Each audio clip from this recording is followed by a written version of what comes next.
welcome to the Spawn Chunks, episode number 356 for Monday, June 30th, 2025. This is a podcast all about Minecraft, and it's available on all of your favorite podcasting platforms, including a video version on YouTube and on Spotify. If you're enjoying the show, please consider subscribing wherever you're listening to this. My name is Joel Duggan, and joining me, as always, is my friend Johnny, Green Thumbs Pixelriffs. Hello, sir.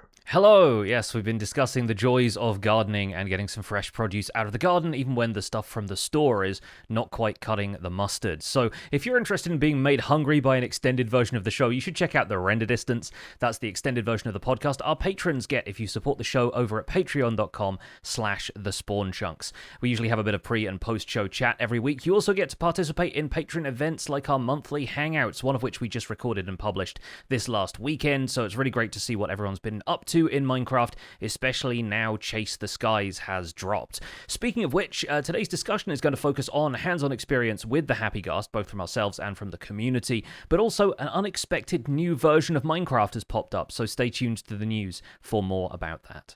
What have you been up to in Minecraft this week, my friend?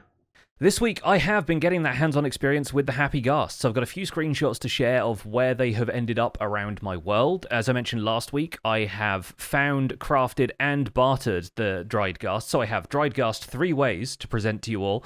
I started by raising a couple of them over at my spawn area, and those are now happily floating around the floating island pirate ship build. I thought they made really good, almost like background dressing, but also like animation for that area, helping it feel like there was a little bit of life to it, and you can see them carrying chest boats and like moving through the rigging and stuff as you're hanging out in that area, and it's really fun to see them just kind of pop over the side of the floating island.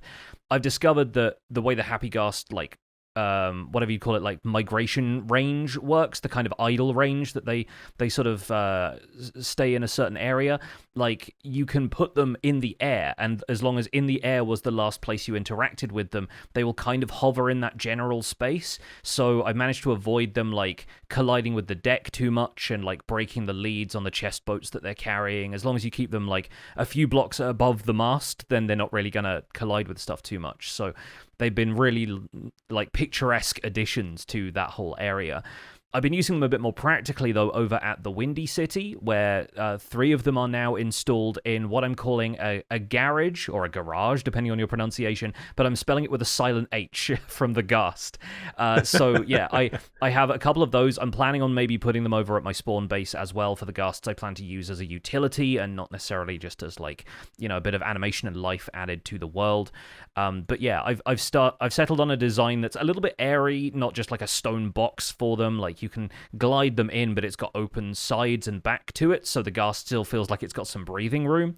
But they're kept in with just a simple like piston that slides in front of them. You pull a lever, and that locks the Ghast in place once you've gotten off it, so that you can easily return to it without it floating off.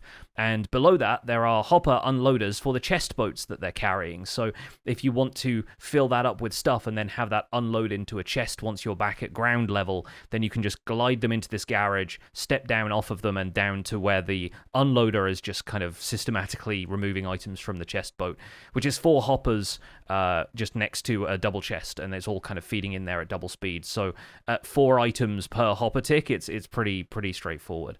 The other thing I've done with them now is take one to the end dimension. I'm currently still raising it from a Ghastling, so I haven't had the full Happy Ghast experience in the end yet, but I'm planning on timing how long it takes you to float one out from the central end island to the outer ring of islands, in case you want to use that to bypass the Ender Dragon fight in the early stages. But then from there, I want to see what it's like exploring end cities with them, if they're in danger from shulkers, if they're even affected by stuff like levitation, considering that they're flying mobs with their own trajectory to begin with. But yeah, I have a couple of experiments still to run, but more on my experience of the Happy Ghast, of course, in today's discussion. I'm curious about the end, because there's no clouds to auto-heal them. I guess, do they regenerate health on their own? They do, it's faster in a cloud, I think. I believe they have like some natural health regen, but it's not as fast as like a Lays or any of the stuff that would generate more naturally. Right. Yeah, I'm curious about the end city, because that could be really, really useful, especially because I've always found the parkour stuff in end cities to be a real pain in the butt. Like, I'm the kind of person that just brings a dirt pillar, just, you know, or scaffolding or whatever, and just like ignores the parkour challenge and just, yeah, of course, you know, kind of brute forces the end city. But I really like the look of the Ghast garage. I think that's a really fun look, and neat to put like the unloader underneath it as well. Like I imagine you'd have to have a very specific block distance between like the Ghast and the hoppers, so that the boat goes in and doesn't like bump into the hoppers or cause any kind of like lead breakage and all that kind of stuff. Yeah, I did a bit of creative planning for that. It's about 5 blocks underneath the Okay. Happy Ghast. So you put the Ghast on a platform, then you count 5 blocks down from that, and that's where you need to set up. Because of course hoppers can drag items through slabs from a container like a chest boat, and the chest boat is obviously a bit more dynamic. It can move around a little bit. So there are some occasions on which, if the leads get a little bit tied up, if the Ghast is turning as it comes to rest, then sometimes the boat will kind of hover a little bit too high for the hoppers to pick it up, but it usually straightens out, especially if you go away from the chunks and then reload them, or go through a nether portal and then come back. It's usually disentangled some of that stuff when it like re-renders everything and replaces where the entities are. So most of the time it's pretty reliable. And yeah, I just a couple of experiments in creative were enough to make sure I knew what the approximate height was supposed to be. I also ended up kind of color coding the garages to suit the harnesses for each of the Ghasts. So Nice. I've got warped wood over the top for the one that has the cyan harness, and an orange harness with acacia wood. Obviously, there aren't all of the different colors of wood for the different 16 colors, but you can imagine a purple one in the end having like a purple house for it, that kind of thing. So yeah, I'm looking forward to doing more with that. I could use the pale oak wood for the one that has the white harness, but for now I like the mangrove and oak combination because it kind of looked like it was wearing Iron Man's helmet, just with the visor flipped up when I parked it for the first time. So I kind of thought I'll leave it like that for now. Maybe install some sea lanterns behind it for like glowing eyes or something. But yeah, I could do a little bit more with that, I think, in the design of those in future. Yeah, I was thinking about what I might do, because I think what I'm going to do is have some Happy Ghasts around that eventual sci-fi zone that I'm building, because I think they would fit in quite well. Even if I decided to like add like a texture change or something and make them look more sci-fi, just still use the Happy Ghast as it is. But I like the idea of color coding, and I was thinking, I am my father's son, and if you go anywhere with my dad and you're parking somewhere and he finds a parking spot that he can drive in and out of, so rather than backing in or backing out, if he can find a spot where he can pull into one, and then surprise, the parking spot on the other side of that is also empty, he'll pull through so that he can leave, and he will announce, "Oh, drive-in! We found a drive-in parking spot." The entire, like, there could be dozens of empty spaces meters away, but he'll take the drive-in. And I feel like that would be a really cool idea with a gas, where you could drive into the garage but then drive out of the back, as opposed to having to back in or back out of the garage. Yeah. I guess you could always turn the gas when you're in it, depending on the hitbox size of your space that you've allotted. Like once you're in, you could probably just 360 and then leave it the other direction. Because I was thinking about using tripwire hooks and string. So like if the gas passes into the space, then like some pistons or something would kind of like enclose in front of behind to keep it where it is. And then maybe that could be like on a tick, like on a 1 tick pulse, and then you could just use a lever or button or something to then move it forward. But then I don't know if leaving would also then trigger the mechanism again. So there's definitely, I'm gonna have to do some creative experimentation, I think, as well before I get into that. But I like the idea of using them in that capacity and giving them homes. And I also like the idea of them flying around, doing like not being used by the player, but just kind of like adding that motion. We've talked before about any kind of animation in motion, whether it's from smoke columns from campfires or bees floating around. Giving motion to Minecraft just really helps. Because there's not much motion in Minecraft. And I think that it's a really cool addition. I'm surprised that you didn't have any issues with the Happy Ghasts floating away from the island and the ship and going down to the ground. So that range that they have must be just short enough that like they don't detect the ground and then ultimately fly back down to the ground. Because I think that's what they're supposed to do. Like if you dismount it in the air randomly, it's supposed to sink a lot closer to the ground and then resume its like diameter or circumference of range for its roaming. But if you had it close to something in the air, like a mountain or something like that, or in your case a floating island with a ship, I guess it just chooses that as the closest land and then bases its cycle around that. I assume it's just looking for solid blocks, in which case there are solid blocks at the top of the mast, but, it's not really going to Right. have much to interact with and scrape across there. So, yeah, like, I have a little bit more experimentation to do, and I haven't spent a ton of time over there just kind of observing them since I've done that, but it'll also be the case that I'll fly over the mountain, they'll get stuck outside of simulation distance, and they'll just pause midair wherever they are.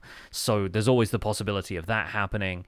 I left a couple floating around the towers at the Windy City, and one of those did end up breaking the lead on the chest boat that it was carrying, and the chest boat got wedged up in one of the roof sections near the top of the structure. So I imagine it just got stuck there as it was floating past. But yeah, a little bit of experimentation to do using them aesthetically, but I have a very good first impression of the Happy Ghasts, and like I said, more in the discussion section about that. In the meantime, let's talk about you. What's new on the Citadel this week?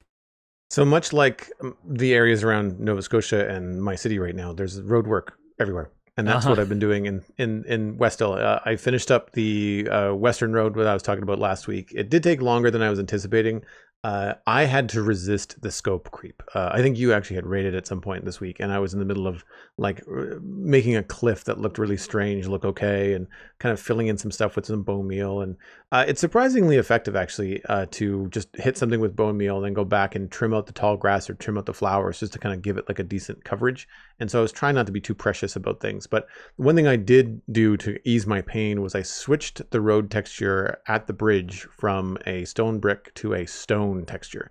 And then the only thing I had to lay in was just andesite, as just a little bit of a speckle to kind of give it some wear and tear. And so that's worked out really well. And so that extends all the way to a Western Stonehenge kind of gate that just kind of ends the road. And it's a really cool experience now coming over that hill into Westhill. It creates a curated experience. The hills to the left and right feel like they frame the road. It feels intentional. So I was really happy with the way that turned out. And I just took that momentum and kept on going. So the North Road was the last of these stone roads that needed some texture work. And that is extended out towards the northern farms. And eventually it turns into a dirt road. I haven't addressed the dirt road part yet. And I think I'm going to leave it dirt. I don't think I'm going to turn it into stone. I think I'm going to leave it as dirt. But it's one of those things where it just required a lot of cracked bricks and a lot of finesse when it came to going up and down hills, because I go up in half slabs and there is no cracked half slab, and your texture ability is greatly reduced when you start to go on these ups and downs. And so I had to kind of work out how to do it in a way that didn't feel like too much. If anything, I was actually over texturing, and I had to dial it back a little bit in places. So I just wanted to make it look like there might have been wagons that have gone up and down, kind of create how either a gravel road or an old stone road will have that hump in the middle where the weight of the things that have been traveling along have pressed down the wheel ruts, but then the middle will have a bit of a hump. So I tried to leave the middle of the road as not texture free, but lightly textured compared to the left and the right lanes, which would just have more going on. And that, again, turned out great. It's not the most exciting thing to do, but now that it's done, it feels really good walking around, taking screenshots. Nothing feels too basic, too day one Minecraft. It just, you've got all the things that you needed to do. And I was thinking ahead too, because as soon as I started the stream, I put 2 stacks of bricks and furnaces to smelt them, because I knew I was just going to go through reams of cracked stone bricks for this, and it worked out pretty well. I think that it's got a nice finished look. I made a couple more tweaks to that compass rose type design at the crossroads. It's not exactly reading as a compass rose, but it reads as some sort of intentional design. And I highlighted the tips with polished andesite. They were kind of fading away, and the borders of it were getting a little bit lost. So it feels a little bit more finished now. And there are some bricks inside the design, and I swapped some of those with some cracked bricks. So now it feels like the mosaic design has also been there a while, which helps kind of make it feel like part of the world. Maybe it's just the British guy in me, but that definitely reads as roundabout to my English eyes. Sure. So yeah. You've left enough road around the outside of the compass rose design as well to make it look like maybe a cart could kind of pass by, and everyone could kind of pass each other on the right or the left or whatever.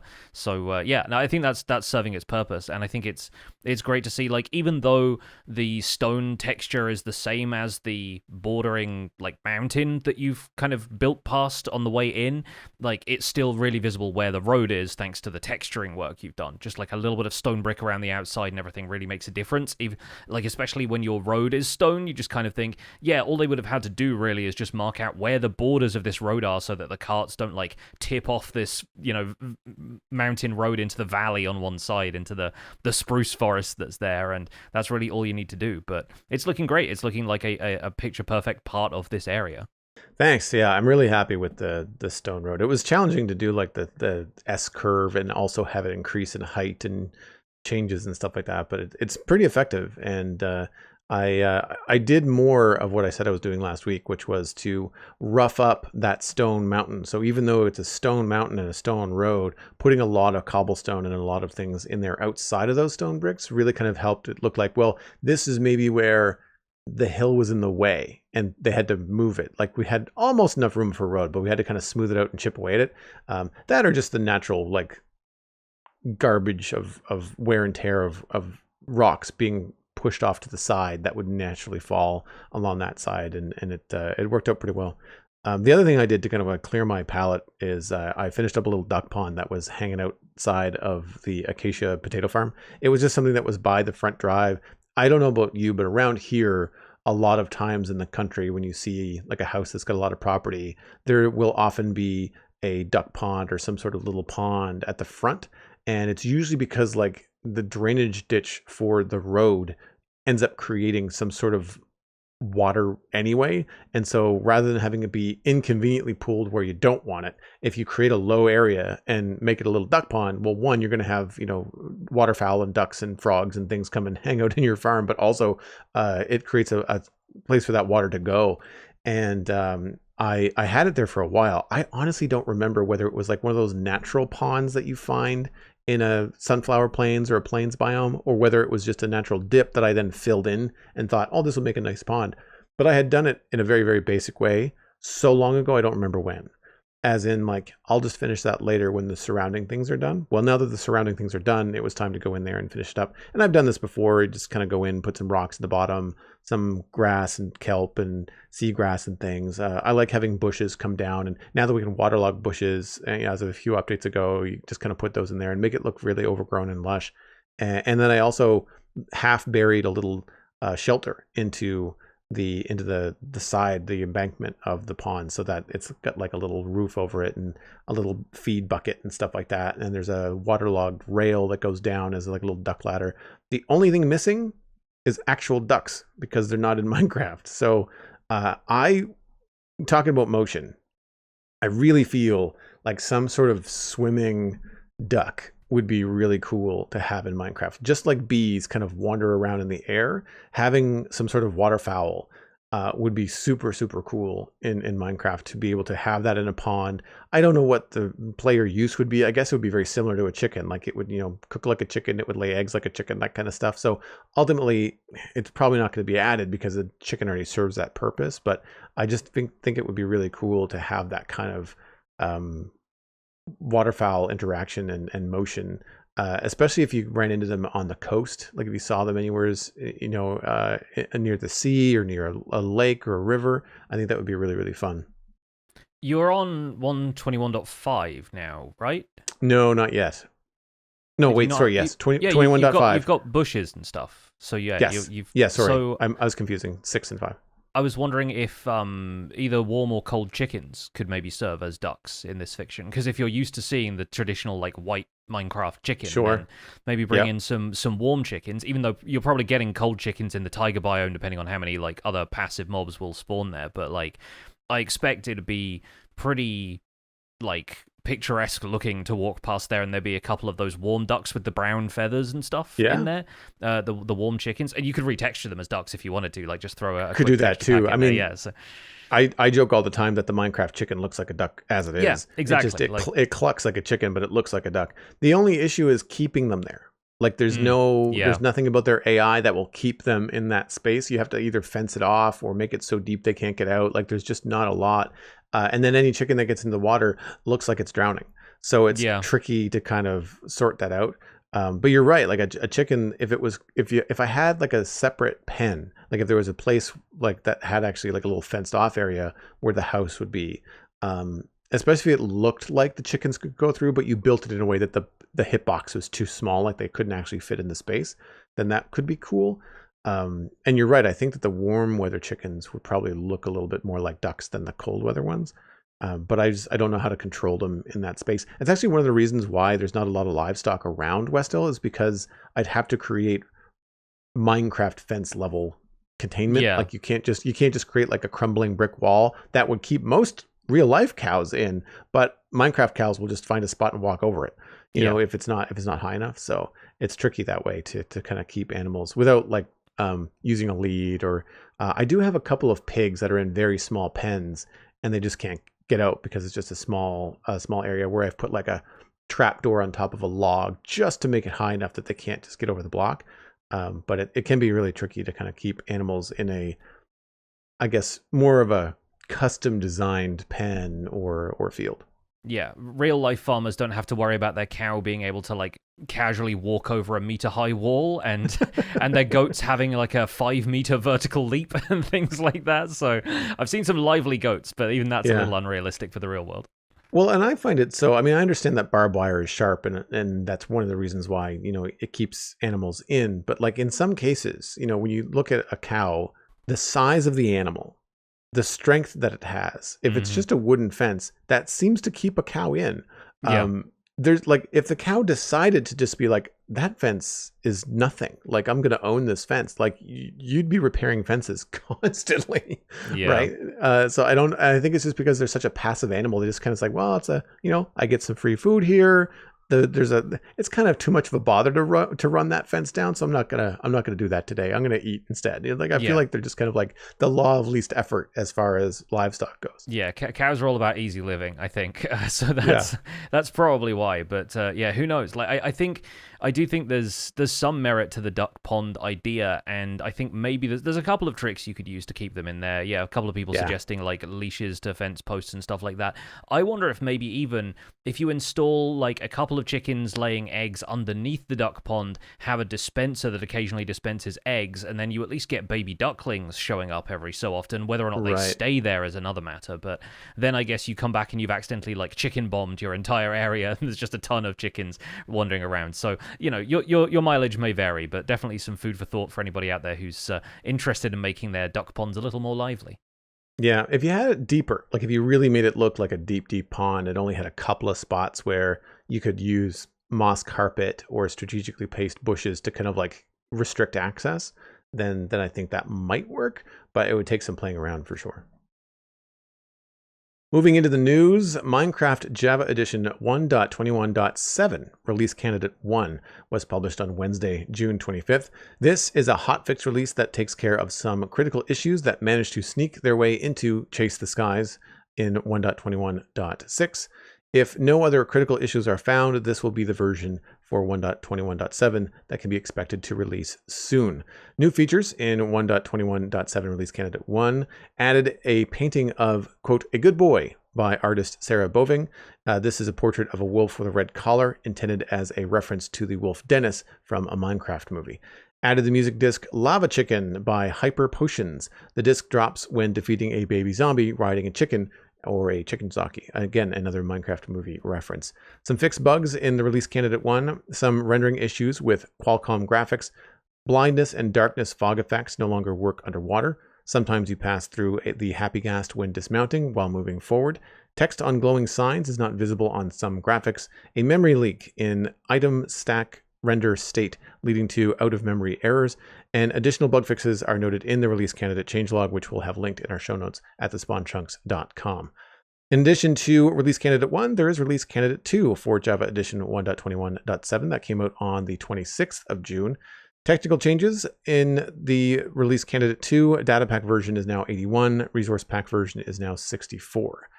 Some fixed bugs, again, to quote a few. The game crashes upon startup and some AMD graphics cards. Force upgrading does not write new data versions to converted data.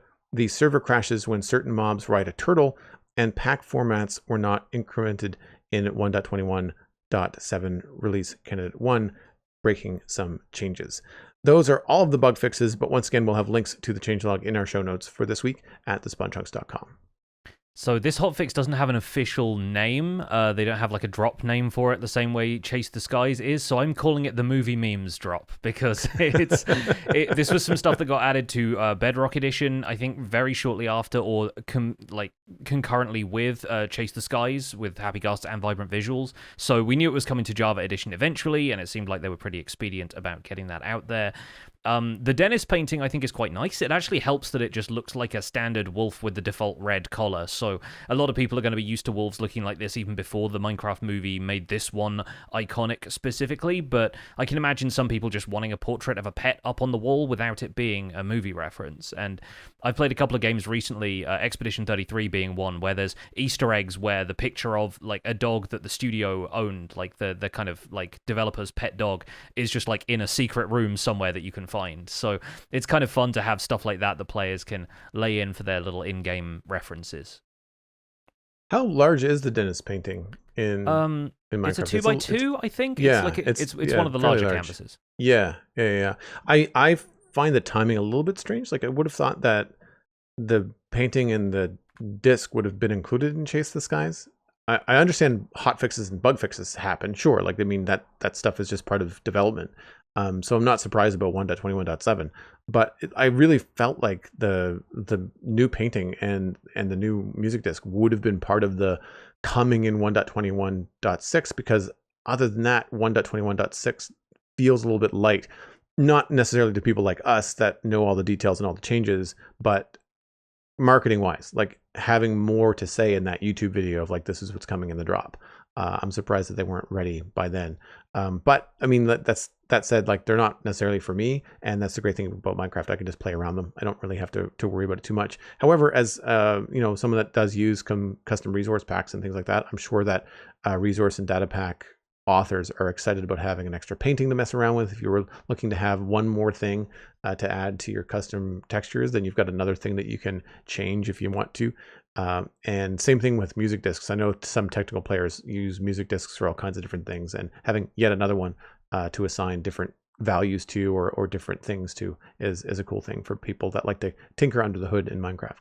Yeah, I think in the Bedrock Edition changelog, we read this previously. We covered like that it outputs a certain redstone signal with a comparator and stuff like that. So yeah, like there's more stuff you can do with that. And yeah, folks in the chat have confirmed, I just checked on the wiki as well, it's a 3x3 painting, so it's even one of the kind of custom canvas dimensions that we didn't have in the game prior to this, and now we have a bunch of both from Christopher Zetterstrand's portfolio and Sarah Boving's work as well. So yeah, really happy. I think more than anything, I'm happy that they don't seem precious about updating things like that when there is precedent for it. And now we've got a bunch of new paintings that were made for the 15th anniversary. They were like selected specifically for updates that came out last year. And now we're getting new paintings, we're getting new music discs. The soundtrack artists are kind of diversifying a little bit. Yeah. This is the first credit Hyper Potions has on the Minecraft soundtrack. I'm familiar with their work from like the intro songs of a bunch of fun like pixel art games. Like they did Sonic Mania, the opening title theme for that. So that's one that I know of specifically. But yeah, they've done a bunch of stuff. Credit where it's due, I think. The Lava Chicken disc is actually hilarious, I think, from my point of view, because I was expecting it to just be ripped straight from the movie and be like a recording of Jack Black singing it or whatever, but like I figured after the fact, I was like, that might have been a bit more complicated in terms of like rights ownership, both with Jack Black being a very well-known actor performing it, and then the movie rights belonging in part to Warner Brothers, Legendary Pictures, and so on and so forth. I'm not sure where the soundtrack rights fall, but it might be more difficult or, expensive for them to license that for a music disc to appear in Minecraft in perpetuity. So instead, we get a chiptune bop that about halfway through, some villager vocals come in, and it's just a villager going, ha ha ha ha ha ha ha ha ha ha. Right. And it's really funny. Like, if you're not expecting it, and I went in pretty much unspoiled to listen to this before the show, like, it genuinely, like, it gave me a solid grin, which I was not expecting from a Minecraft music disc. So, yeah, I think... again, like you said, it's something you can play around. It's ignorable enough if you're not interested in like the references and whatnot. And I think chicken jockeys are rare enough that you're not going to be absolutely flooded with this disc. I had the same concern about tears, because that's one you get from doing the return to sender, like returning a fireball to a ghast. But then most of those are going to drop in lava anyway, and I haven't gotten hold of one yet, even though I've been in the nether to get ghast tears and stuff like that. So I think for some people, you're just going to be able to shrug and ignore it. But yeah, again, extra music disc, fun. For people who love the movie references, great. It's honestly relatively listenable, even if you're not a big fan of the movie. But I remember when I was talking about the movie, when I'd been to see it, and I was chatting to a couple of my friends who are tabletop gamers, one of them who was, I think, in their early 20s, but a Minecraft fan, was going to see the Minecraft movie for the first time, and they said to me, I've already memorized all of the lyrics to Steve's Lava Chicken song. It's like they were kind of in it for that whole audience participation, sing-along kind of movie screening, and like the fact that they connected with that part of the movie. I think the fact that it's now come to the game in this form as well is a really fun thing for people who got into Minecraft perhaps because of the movie. It's a way for parents to kind of bring in something goofy for their kids, and that kind of thing. So there's absolutely no harm in it, and I think it's a fun way of celebrating the success of the Minecraft movie, which at this point has probably made them like $1 billion literally. So yeah, I think it makes perfect sense, especially now it's on streaming and like broad release and available everywhere. And I think it's smart that they didn't use the Jack Black version, not just because of the rights and stuff, but I think that's also an acquired taste. And then I don't know, there's no other example of lyrics in Minecraft. So having it be the villagers or other kind of chiptune stuff fits better with Minecraft than actually having some sort of like one of the music discs have lyrics on it or something like that. Yeah. So like, I think that's the lore that's implications alone. Yeah. I think G the B in the live chat is saying, since we know what the lyrics are to Steve's Lava Chicken, you can effectively use that to as a Rosetta Stone. You can sort of reverse engineer villager language out of it, which is a really funny concept. Yeah. Like it's like Chinese dialects and stuff, where it's all about the intonation and pitch and whether it rises or falls or something like that. Their language must be really complex. But yeah, I think it's got to be quite interesting to have that as part of the lore, and I think something with actual lyrics in any language would just blow the entire thing wide open. So I think they've obviously walked that back a little bit, but I think it's very fun that they've included villagers in that. Yeah, Villager News doing a version would be pretty funny. Yeah. I think those voices would be the official music video for it done by Element Animation. I would love that. That'd be so funny. That would be funny. I also really enjoy the idea behind a karaoke disc in Minecraft. Like, so if people want to set that up as like a karaoke situation because you know the lyrics, then you can just kind of do that, right? Yeah, because your alternative is to learn the saxophone so you can play along with Stahl or one of the other music discs or something like that. So yeah, or get very good with a keytar and jam along to Pig Step. That'd be the other options for it. But yeah, like I think it's fun. It's a bit of harmless fun. I can't be too mad at it, even though we were kind of lukewarm about the movie in general. But it seems like the movie has resonated with audiences, especially the younger audiences. So I think it's great that they've included some of that stuff in the game as like a reference back into Minecraft from the one time Minecraft escaped into the real world for a bit. I did find it amusing that some of the crashes were related to mobs riding turtles in Minecraft. And I was just like, what, you can ride a turtle? Like, when did that become a thing? And immediately my brain goes to like, well, we were talking about Ghast racing last week. Like, do you have like a turtle versus a Ghast? Like, who wins? Like, it's the slowest in the sky versus the slowest in the sea. Like, how does that pan out? It reminds me of Dash from Zootopia in the Disney animated movie, the sloth at the DMV, and then like he gets in a super fast car just to kind of feel that kind of speed. But like the idea of like a turtle riding a Happy Ghast or vice versa, and whoever's the fastest between the two, the other one looks at it like a joyride, like I've never gone this fast before. The turtle in the back of a flying Happy Ghast, right? Just it's an odd vision, like riding a turtle around. Yeah, I think any entity can have passengers if you're using commands. So somebody's been like stress testing how possible that is. But if you think about it on Bedrock Edition, baby zombies aren't just limited to chicken jockeys. They can ride anything. Like you find a baby zombie riding an adult zombie sometimes. So there's a very small chance of it happening. But I can imagine there's baby zombies riding turtles occasionally in Bedrock Edition. And so from there, you can only imagine like if that was expanded into Java Edition, or if Java Edition got a bit more functionality in that regard, then you can see things riding turtles being a very distinct possibility. So good that they caught that, because I'm sure it's breaking somebody's workflow for that to cause a crash. That's something that they did more of in the Minecraft movie too, because spider jockeys are pretty rare, I think, in Java Edition. But there were lots of them. Like, it was almost like the mount of choice for skeletons in a Minecraft movie. So it would be cool to see more stuff like that. I like the idea of baby zombies riding an actual zombie. Which would be funny, because again, the zombies are slower than the baby zombies, so it wouldn't be all that effective. It would just be like having more armor, I guess. I don't really know. I think the first time I ever saw it happening, I said, "This must be bring your child to work day," because that's what it looks like. It's like, "Here, son, I'm going to teach you how to really take a bite out of him," And it's like just riding on. Go get him, Dad. The kind of riding on the shoulders thing. The piggyback is very good. Well, and in the movie, they made baby zombies feel more intelligent than and like the older zombies, and stuff, cutesy and stuff. Like, I can see like a baby zombie either like using hair or ears, I guess, depending on whether the zombie had ears, to steer. To like ratatouille them a little bit. Yeah. That'd be hilarious. Amazing. Yeah. Moving into junk mail this week, we do have an email about vibrant visuals that we talked about last week, so this will be fun to get into. If you'd like to email the show, the email address is spawnchunkmail@gmail.com. Please use that email address. Keep them short and sweet to help us choose them to be on the show. And if you've got something topical, if you have some experience with a Happy Ghast, if you've got some experience with vibrant visuals or the new updates, then let us know. Or if you're writing a turtle. Again, all valid things for spawnchunkmail@gmail.com. And Johnny has this email this week. Yes, if you are writing a turtle, by the way, please send us screenshots. This one comes in from Diamond Dom 2010 with the subject of Vibrant Visuals Animation. Hey Pix and Joel, I am having a blast with Vibrant Visuals, and in my opinion, it is almost perfect. Like you, I do think the sky needs to be a lot darker when it's raining. However, there's another issue I've noticed that doesn't really even have to do with Vibrant Visuals itself. Imagine you're in a village during a gorgeous sunrise with light rays coming through the house windows and trees reflecting off the water, and then you see a villager. A very boring looking villager, kind of just floating around looking very outdated in comparison. Mojang has said that Vibrant Visuals is the first step towards modernizing Minecraft's look and feel. Do you think the next step should be updating the animations for old mobs? I'm not asking for much, no added joints, just some smoother animations and maybe facial expressions for certain mobs such as villagers and illagers.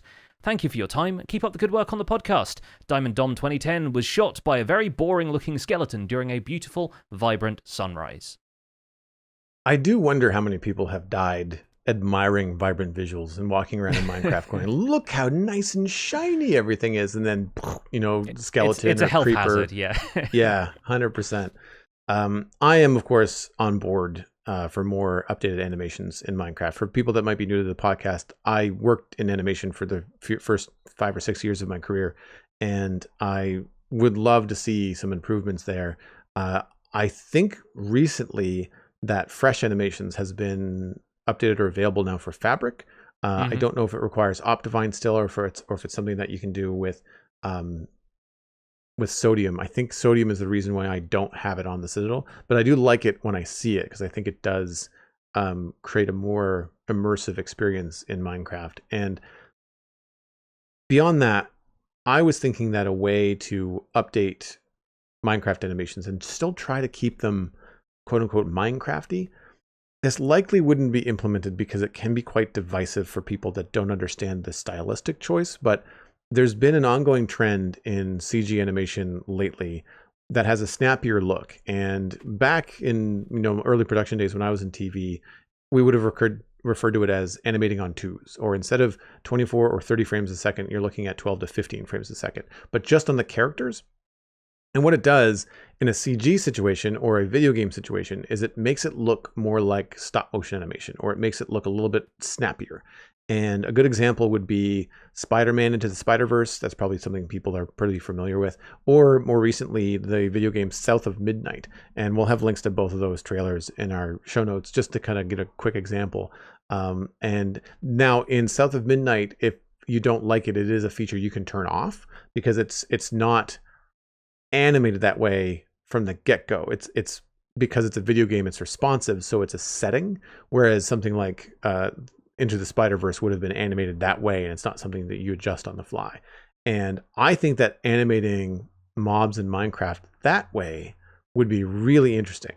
Vibrant visuals sort of makes things look, we'll say, a little bit plastic, sometimes in a good way, sometimes not. But it does make things look a little bit miniature. Like it makes things feel a little bit more toy-like, or not stop motion. What's the word I'm looking for? It's a tilt shift photography is a technique. Yeah. Where things that are a real life photo from the air is meant to look like a miniature because of the depth of field and the focus and stuff.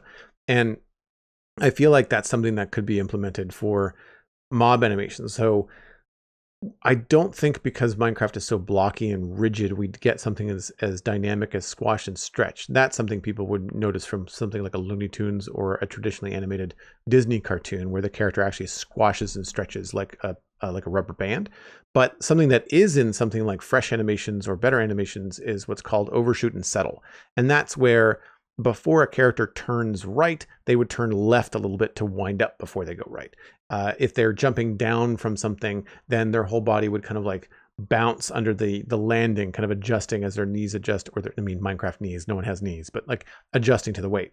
And I feel like I've seen that kind of stuff where they've just made cows kind of wobble a little bit. We do see it in newer mobs in Minecraft, like the frog or the sniffer. The sniffer really feels like it's a heavy animal as it kind of like shifts and moves as it walks around in the world.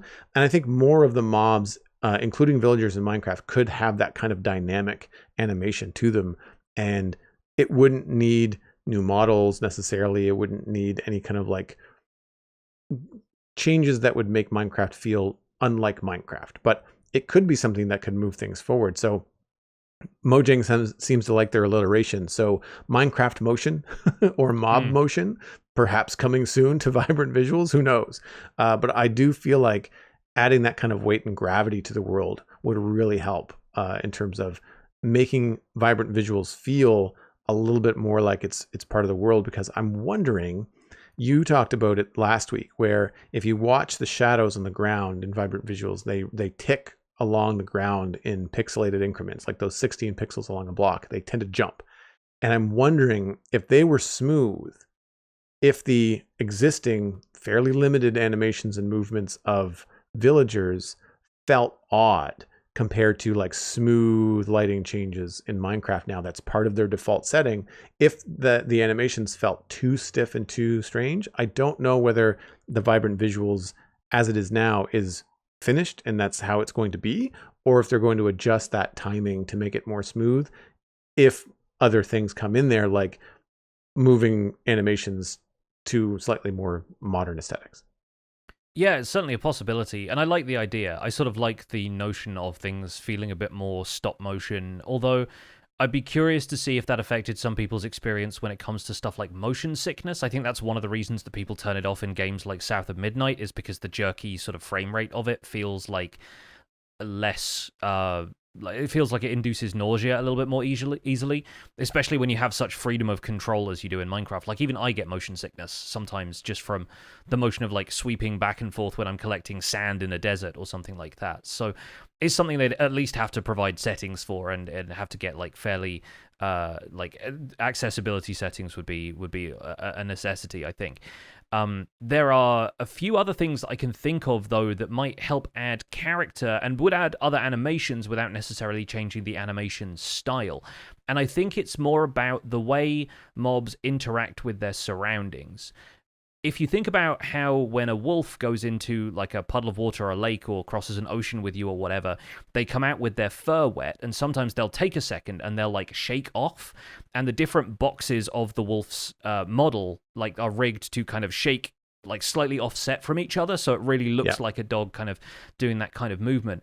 I wonder if more stuff like that could be applied to other mobs in the game. Say, for example, if a villager has spent some time bobbing up and down in water, which we know villagers do, if they got out of the water and maybe like the bottom half of their like texture was like a little bit darker for a second, and maybe they like shook out their feet or something like that and then carried on walking around the village, then maybe they'd feel like there was some interaction with the more malleable aspects of the environment, or if they stopped underneath trees to like look at the falling leaf particles for a second, or even, to be honest, if they had any kind of interaction with the iron golem, because the golems will go around offering like little poppies to like the smaller villagers, but then they don't really do anything with that. It kind of looks like they reject the iron golem every time. Whereas if like they were able to reach out, I'm not sure quite how you do it considering the villagers' arms are kind of like locked together, but if you had them walk away with one of the poppies or something like that, I think even that would lend a little bit more character and life to some of the things that feel a little bit stilted. Like some of the little baby villagers running around and stopping to like bend down a little bit and sniff some of the flowers that were planted nearby even. Just little things like that could add some more character and life to them without changing the animation style to be quite so different. And aside from that, like rigging them slightly differently could be an option, just so they have a little bit more kind of freedom of movement in their animation. But then Mojang has to start answering questions like, can the villagers actually separate their arms to like wave at something? Or does that feel like something that should be just for players who can emote in Bedrock Edition to do, for example? Like, is it necessarily part of their biology? Do they want to answer that question for the player definitively, or are players sort of left up to their own interpretation of what villager biology actually is, So I think there's a few things that get a little bit kind of, they're answering too many questions that people have fun speculating about if they make the animations too detailed, but I think there are ways some mobs could really interact with their environment that would allow them to feel a bit more alive. Well, I think too that in the featurette we mentioned a couple of weeks ago on the Minecraft movie, there was an entire class, like it was almost like a dance class of teaching extras and actors that were wearing the villager costumes, and then had the digital heads of the villagers replacing theirs in the movie, about how to move as a villager. How do you walk? How do you run? How do you point at something? How do you gesture? And again, a lot of that had to do with the fact that their arms were folded in front of them. And they were, I mean, in a lot of ways, encased in these costumes. Like they were basically wearing these large kind of boxy things, and they themselves couldn't like scratch their nose and do that kind of stuff. So I'd be curious to see what inventive ways you can come up with for a villager to gesture towards something, wave with her elbow, maybe. I don't know. Like I feel like there could be some fun, quirky ways to address that without revealing too much, as you said, of the villager anatomy. But I've seen some cool stuff from the Fresh Animations clips on YouTube where a villager is running from an illager and they have a look of fear on their face. I think even just villagers with expressions, like even just changing the way that their eyes and their eyebrows work, is able to communicate a lot. You were talking earlier about the villager language and how like the different inflections and trying to like go back with the disc instead of figure out what they're talking about. But that could also be helped greatly by having eyebrows, frowning, sad, happy, scared, doing all those kind of emotions expressed on the face, along with the exact same honk can convey a lot, right? So I feel like there could be a lot of, we'll say not immersion, but like different ways that you could communicate to the player what a villager is feeling or doing. And I really also like the way that the illagers were aggressive. Like they had eyebrows that were always frowny. When they shot a crossbow, the illager would lean in with like one eye, and look down the sights of the crossbow and stuff like that. I thought was cool. I don't know how needed that is in Minecraft. For me, I would want more focus on animals, I think, than villagers, like cows and chickens and bears and other things that you see, like polar bears and mobs in the nether. I would say piglins maybe could get more attention than villagers, or though I guess piglins are newer, they do tend to move a little bit better. So it's hard. Like I feel like there's some some animals I think are like mobs in the nether. For example, like when you compare the hoglin to the sniffer feels like it moves much more in a modern way than the hoglin does. The hoglin, I don't think, correct me if I'm wrong, has any kind of like a weight shift. It just kind of like glides towards you as its feet treadmill underneath it. It doesn't kind of move side to side like a sniffer. But then again, I've not seen a sniffer charge. Like, so it might be easier to do from the get-go because the sniffer is just a lumbering animal. Like it doesn't do the same sort of thing that say a camel does. The camel is something I find looks really silly when it does the sprint.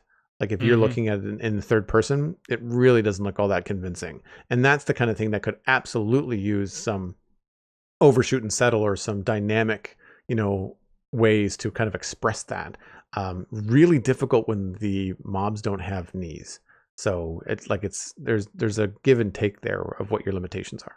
Yeah, I think with camels, it's got to be ridden by a player. Does the player experience the same side-to-side movement? Does the view bobbing get more intense? That kind of thing. Yeah. Whereas a lot of Minecraft mobs, they kind of move more like ships than they do animals, right? Like the kind of very smooth gliding thing with just some animation to imply the run. But with sniffers not being typically rideable, although some people with commands are probably going to do it like they have with turtles. It'd be interesting to see how that changes the dynamic of them. But either way, food for thought, definitely. We're going to move on to our main discussion this week, which is going to be about the Happy Ghast. I've had a bit of hands-on experience with it. Joel, I don't think you've really played around with the Happy Ghast much. I know you stepped into Bedrock Edition for vibrant visuals, but did you get to the point where you'd managed to find a dried ghast or gone to the Nether for that?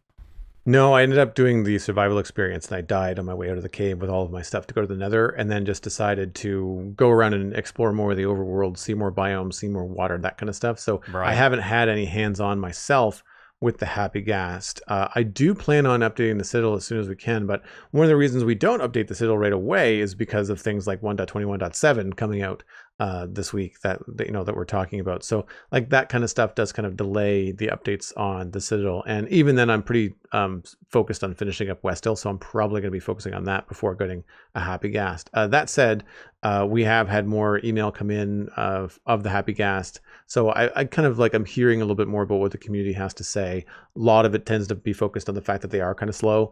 We've had more emails about ideas about how to increase the speed of a Happy Ghast. Some of them are more inventive than others. And that seems to be kind of like where I'm seeing a lot, is that when I see someone review a Happy Ghast, it's usually similar to what you've done. They're explaining how to get one, what's going on with it. But then ultimately, if it's just a quick review of the Happy Ghast, most people that I've seen YouTube videos from are saying like, I wish it was just a little bit faster. I feel like it's one of the things that when you want to create or do something faster than the game lets you, then that becomes a creative bottleneck for players that they notice. Yeah, definitely. I have a few thoughts on that we'll get into. But to start with, I wanted to talk about just acquiring them, which is relatively straightforward. There are multiple ways of getting them. I think that's a really good move on Mojang's part, is to have it not just be something that you find in new chunks, the way a lot of newer resources tend to get added. The fact that it's craftable and barterable immediately is honestly a really good thing. Especially since the occasional bone structures that you find in Soul Sand Valleys, there are a lot of them. If players are exploring that, but they haven't really got hold of other means of traversing the Nether yet, it's easy for me to fly to new chunks with Elytra, but not everybody's going to end up being there. So I think it's a good compromise, especially for people who want to have them renewably too. So I think that's honestly the early positive about them is how easy it is to get hold of dried ghasts. And raising them is also pretty simple. I wasn't certain quite how players were going to work this out if they didn't have like the lowdown on how dried ghasts work from having followed the snapshots and development and stuff, but there is an advancement for rehydrating them in water. So if you're unfamiliar with the process, it's pretty easy to look up in-game the ramifications of it. To me, it feels strange that you can't accelerate the rehydration process at this stage, but you can then accelerate the growth from baby ghastling into full-size ghast. So it starts as a bit of a waiting game, similar to hatching turtles or sniffers, but once that metamorphosis is done, then you at least have a means to grow them up slightly faster if you're impatient to get to just having something that you can ride around. The other thing that was strange, and maybe it changed at some point during the snapshots and I didn't internalize that information, was that I thought there was a strict window of when the Happy Ghast went through the various stages of rehydration, but it seems a bit more organic than that. It feels like there's a bit of shift from one side to the other. It normally takes about 20 minutes, but the window of each stage of that varies more than I expected it to. It's not like 5 minutes grumpy, 5 minutes neutral, 5 minutes happy, 5 minutes later you get a ghastling. It's, a little bit of variation to either side of that.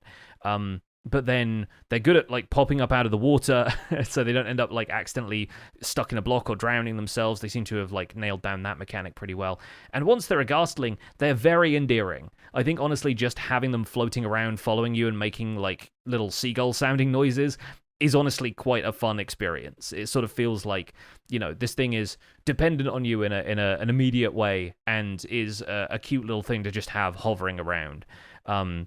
I have seen a lot of folks anecdotally say that they wish they could keep Ghastlings without them growing up, and we've had discussions like that on the podcast. I'm sure you remember recently we've had people asking, like, why couldn't there be this or that item in the game that helps you preserve baby animals as baby animals because you want them to stay cute, in the same way that you can stop, like, vines from growing and that kind of thing. Having a bit more control over that would be good. Do you think there's anywhere on the Citadel that you'd want to have, like, a Ghastling but not a Happy Ghast?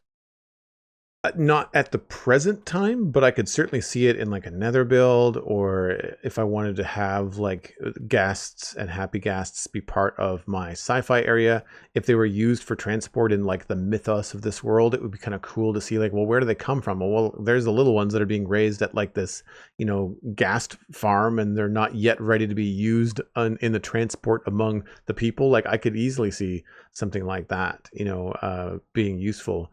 And I think that, again, we talked about adding motion to the game, but adding a sense of time to your builds is often tricky. And when you see a baby animal and then an adult animal, like, you understand like where it came from and what that growth might look like, seeing them before and after. Same thing with a Ghastling and a Happy Ghast. Like, it would be cool to kind of see, oh, well, that's how they start, or that's where they come from. Or because otherwise you're just looking at like, well, if it's just existing as it is, the size that it is, there's all kinds of questions as to where it came from. But if you know that it came from something smaller, it's less of some mystical thing that's coming to thin air, and more like, oh, it grows up. Like, it starts small, and it has to be, something that grows over time. I'm surprised actually that there's only the single stage. Like, I'm surprised that the Ghastling doesn't have, in the same way that the dried Ghast has like different expressions as you hydrate it.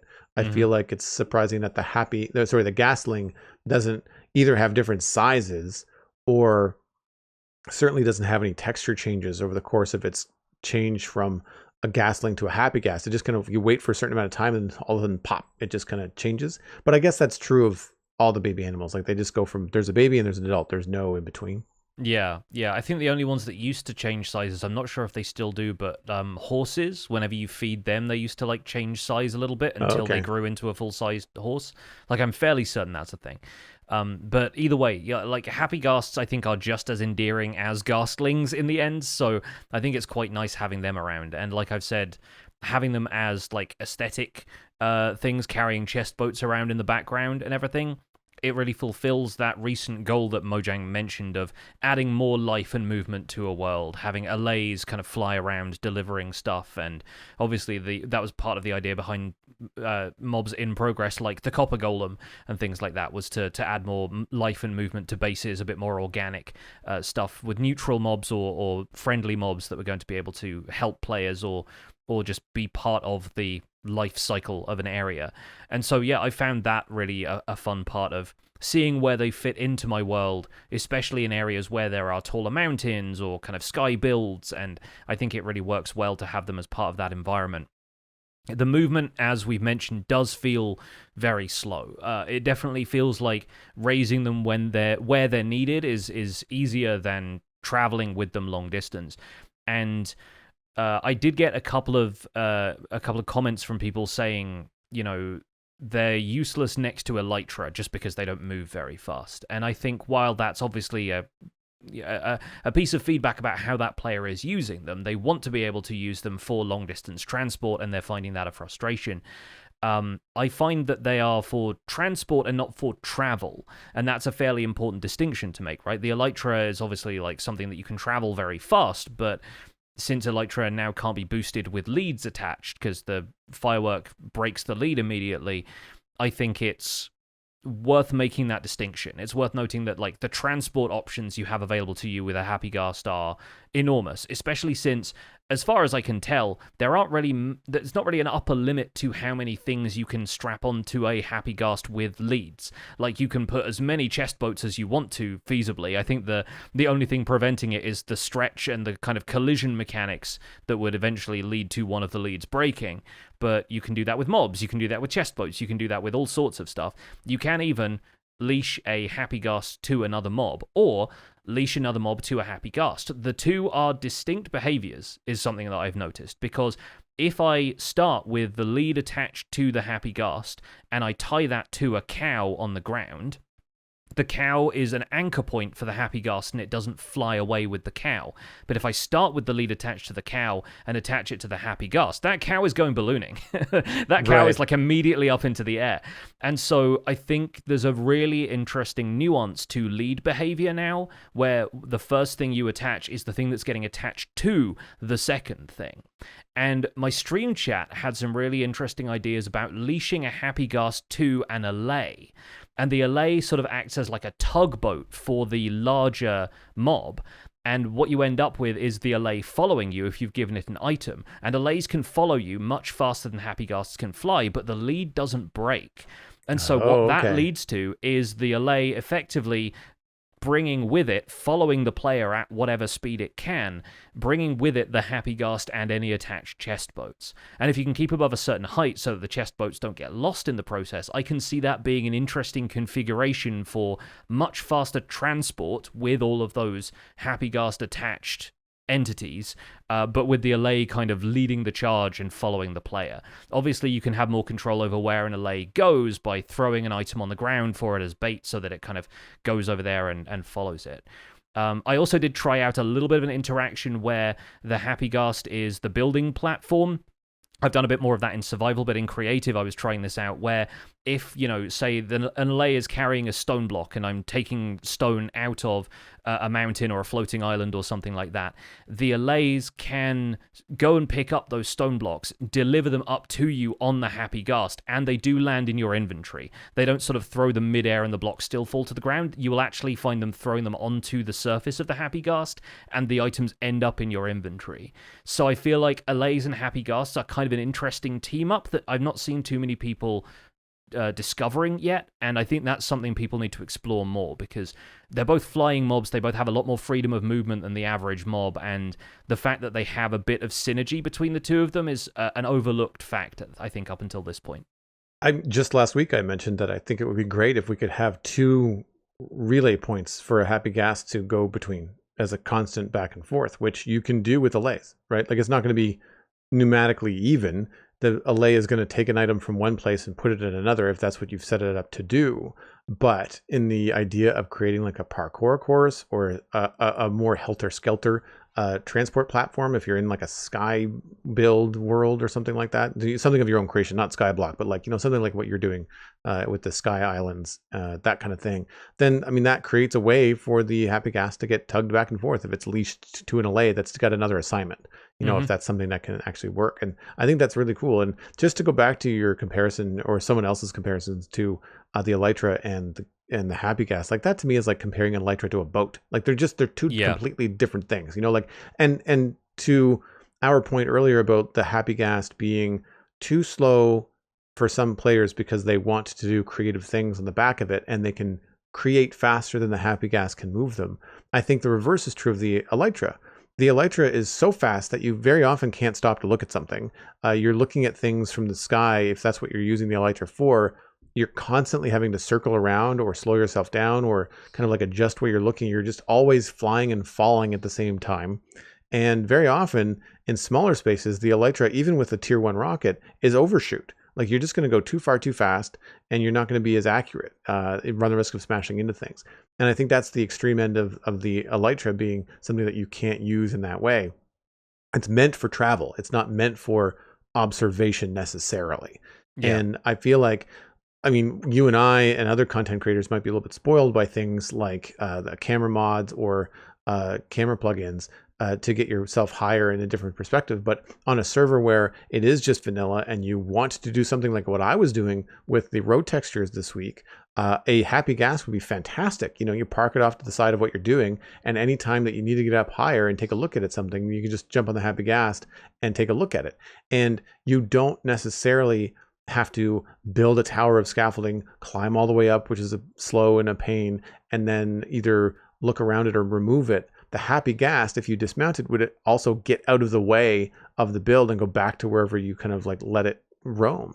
And so I feel like the Happy Ghast does provide that point of view as part of its function. Like, so yes, for transport over travel, but also for observation over travel. Like it's you, or even at the same time as traveling. Like you're meant to be able to look around while you're on it and stop and look at things. And so the bird's eye view aspects of the Happy Ghast, I think, are one of its strengths. And I'm really surprised about the allay. That's a really interesting idea. And when I think about transport, to your point, I think about it vertical.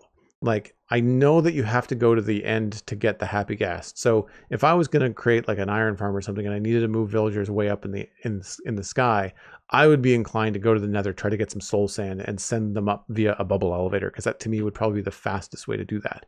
But if the bubble elevator is not going to be part of your build, you have to take all the time to build it. Then you have to move the villagers and then dismantle it. Same thing if you're doing rails, you're trying to get the villagers up 30, 40 blocks in the air for whatever reason, and then you have to dismantle all that infrastructure just to serve its purpose.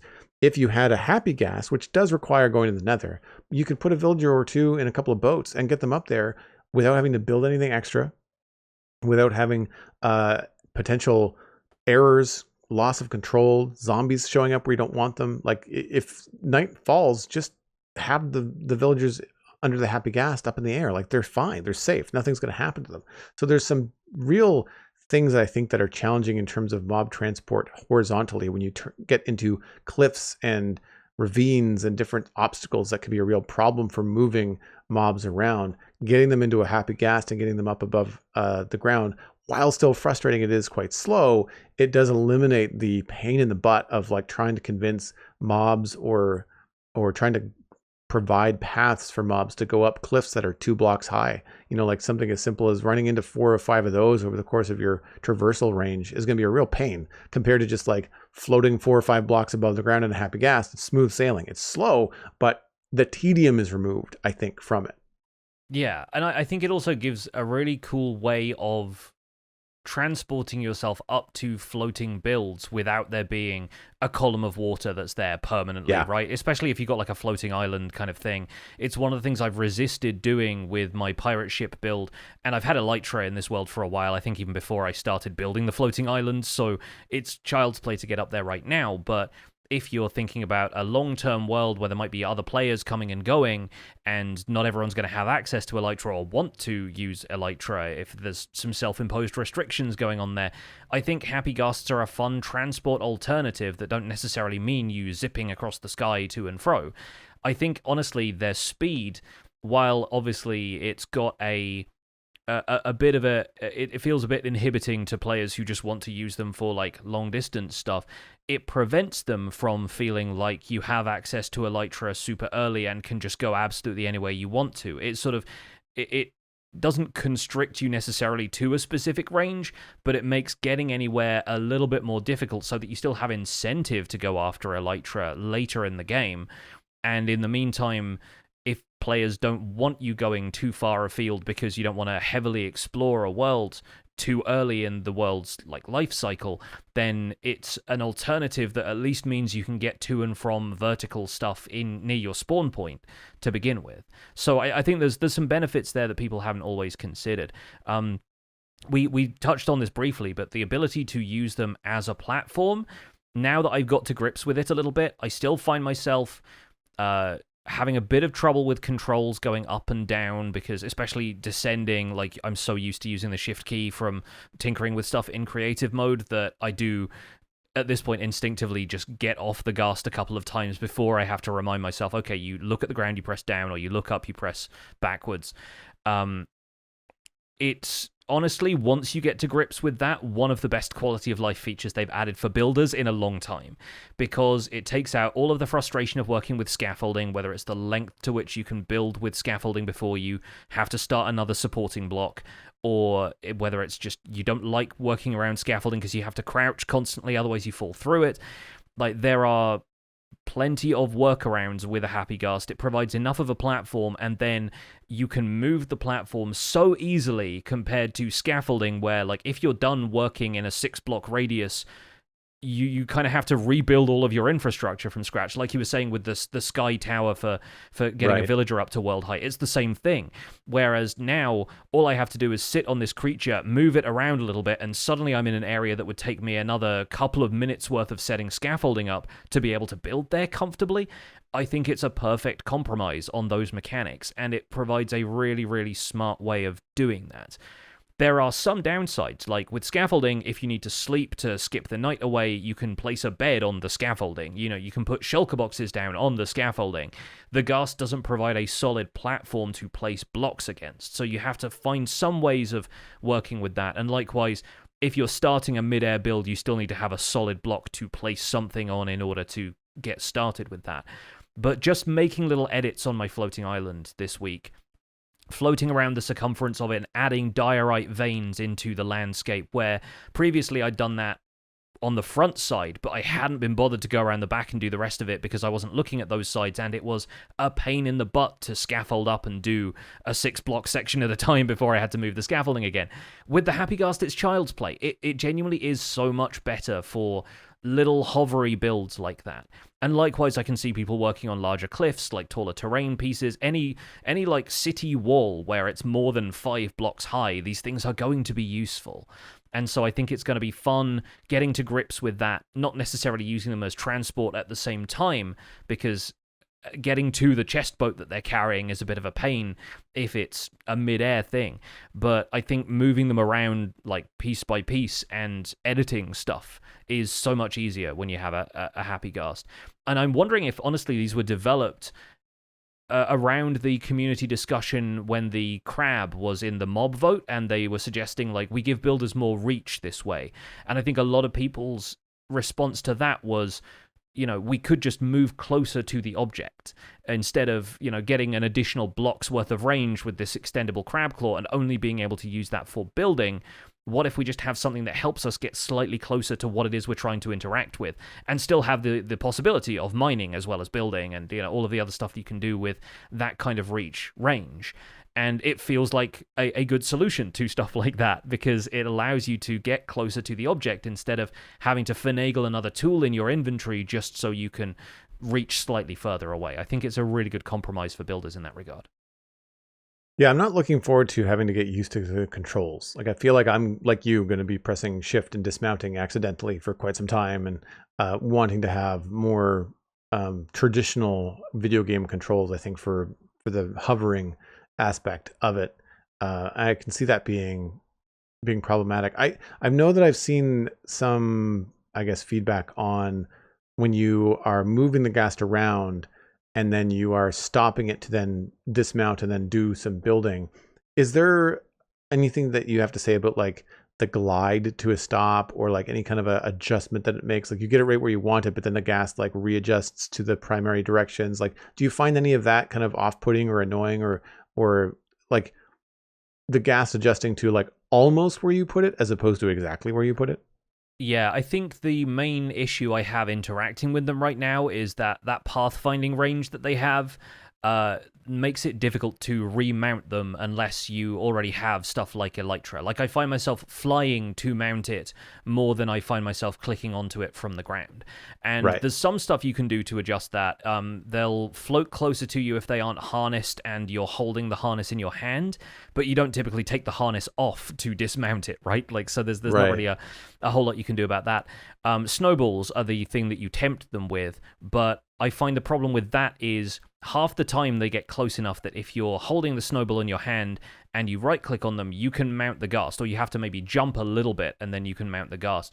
But if they don't get close enough, it's difficult to tell whether or not they're close enough, and you just throw the snowball directly at them, which doesn't cause any kind of panic movement. They've specifically not programmed them in with the panic behavior if they get hit with a snowball, and it doesn't damage them because snowballs don't, but it does then feel a bit like, I've wanted to help this thing and I've accidentally just thrown this thing in its face. It doesn't feel good to do. Right. I would really like it if they added snow blocks as a tempt item for Ghasts as well as snowballs, because I think that would prevent that kind of mishap from happening. You'd at least feel less like you were, accidentally doing something that you didn't intend to do. regardless of how you feel about the Ghast's feelings on the subject. But I do think the interaction with them is a little difficult because they don't stay low enough to the ground sometimes, and if you take the snowballs out of your hand so you don't throw one at them, then a lot of the time they lose interest and move away faster than you can catch up with them. So maybe there's a bit of fine-tuning with regards to them wanting to be around the player. I recognize they don't want to have them around the player all the time because these things are 4x4 blocks, and you end up with it's like the Wandering Trader taken to the extreme where they kind of get under your feet and in your way. You don't want to be looking at a wall half the time. But I think if they touch down for a little bit longer, if they stayed closer to those blocks for a little bit longer before they turn around and drift off again, it would really help. So maybe a little bit of fine tuning. But I was wondering also, maybe that's why we need a grappling hook in Minecraft after all, because I can imagine a Happy Ghast becoming something a bit like the this is a weird pull, but the Metal Gear Solid 5 Fulton extraction system, where you basically, if you want to grab something from a battlefield and send it back home to your base, you just attach it to a balloon and it just gets shot up into the air. And like imagining being able to, like, maybe even with that crab claw, like leash yourself to a Happy Ghast that's like at maybe a 10 block range and like yoink yourself up to it would be really fun to do, and could also lead to some really interesting like parkour challenges and stuff like that. Right. It would obviously have to then lead to, well, how can we use the grappling hook for other functionality in the game beyond just using it to mount the Happy Ghast? And obviously there'd be a lot to work out there. But thinking about the grappling hook they added in the Poisonous Potato update for April Fools a couple of years ago, and using a hook like that to get up onto a Happy Ghast would feel really fun. It's not something you can do with my standard grappling hook item in Minecraft, which is a bucket of water. You can't pour water on a Ghast because you can't attach blocks to it in any shape or form. So I do think it'd be really fun to have a means to get to it from further down, like so if it's floating a few blocks off the ground and outside of the player's reach. Outside of that, you've got Elytra, you've got jump boost, you've got wind charges. There's a few things like that I don't typically carry with me, but yeah, I've been flying myself up to them with Elytra, landing on them and then mounting, or just right-clicking them quickly mid-air if I can to get back onto them. But a little bit of fine-tuning needed, I think, maybe for the average player experience there. When you're standing and watching a Ghast go through its range, like you're not on it, it's free to roam, even though it's going to stay roughly close to where you left it. Does it move faster in that situation than it does when you're on it? Difficult to say. Like, I can't really tell, because when you're on it, you're part of its motion, and so you can't really track like how fast it's moving. I'd really have to like test that in empirical conditions.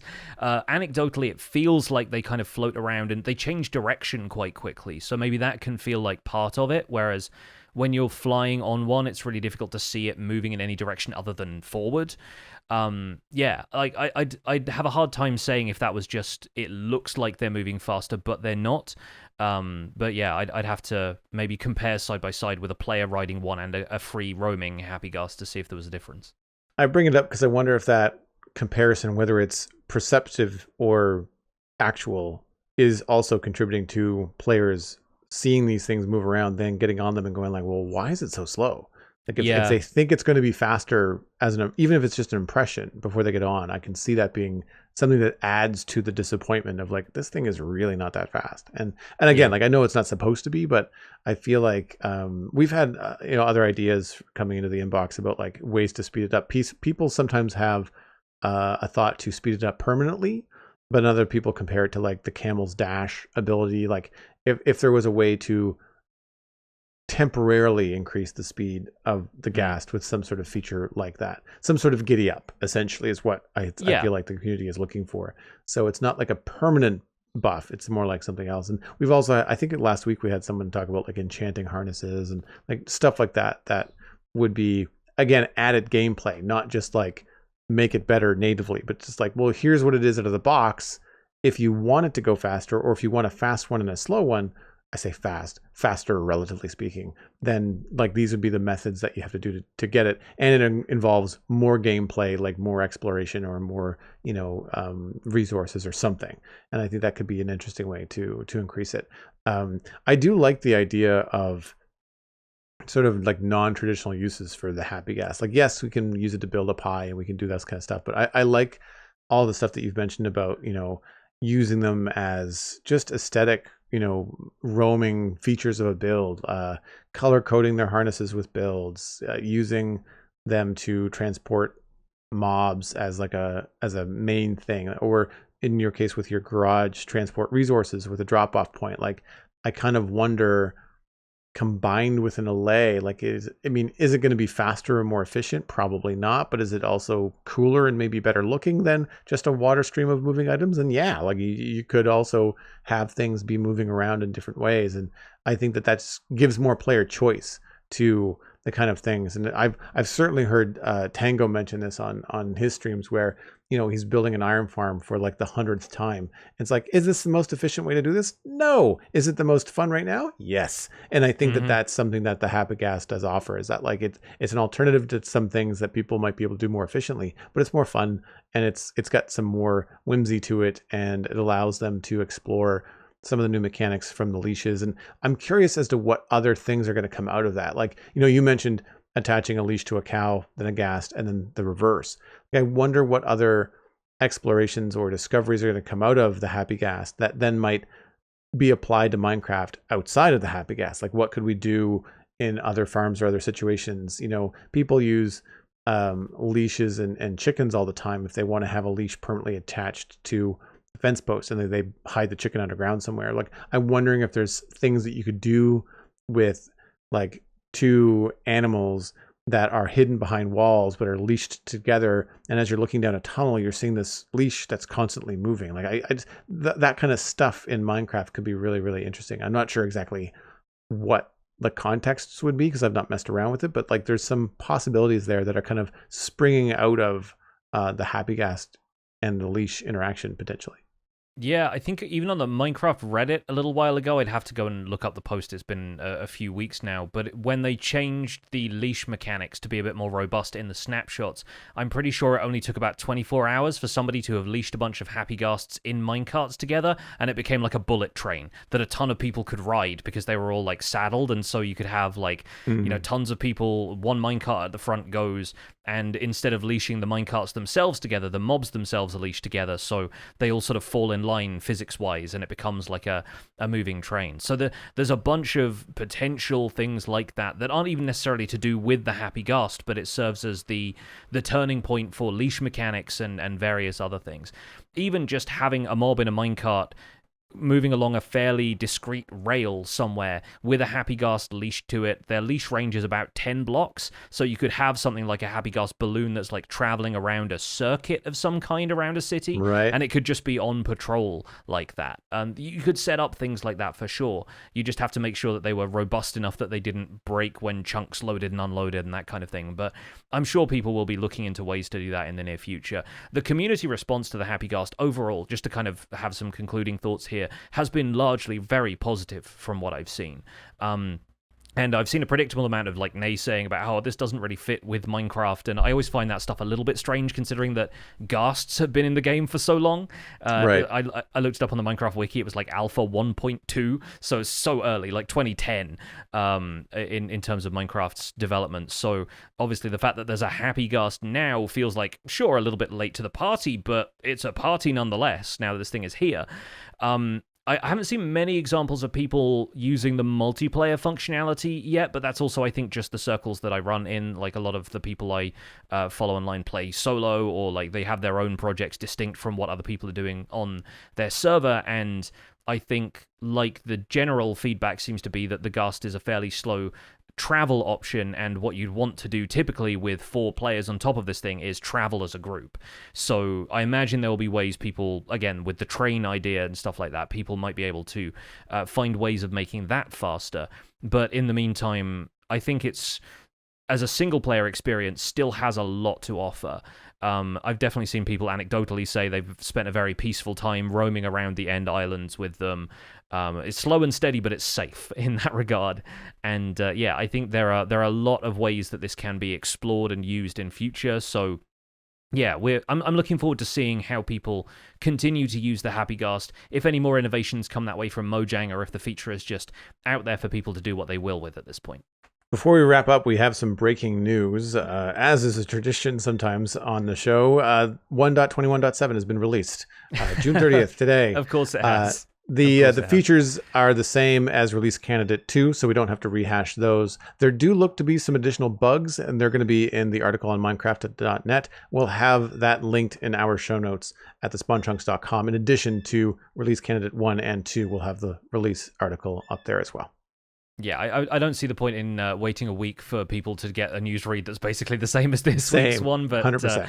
Yes, enjoy your Lava Chicken music discs out there if you're updating right away. I know I will be, although I'm more interested in having an extra painting in my world. Let's wrap things up there, though, folks. So thank you so much for listening to this episode of The Spawn Chunks. You can find more information about the show and links to some of the stuff that we've talked about today over at thespawnchunks.com. The music for the show was composed by me, and The Spawn Chunks is proud as ever to be a listener-supported podcast.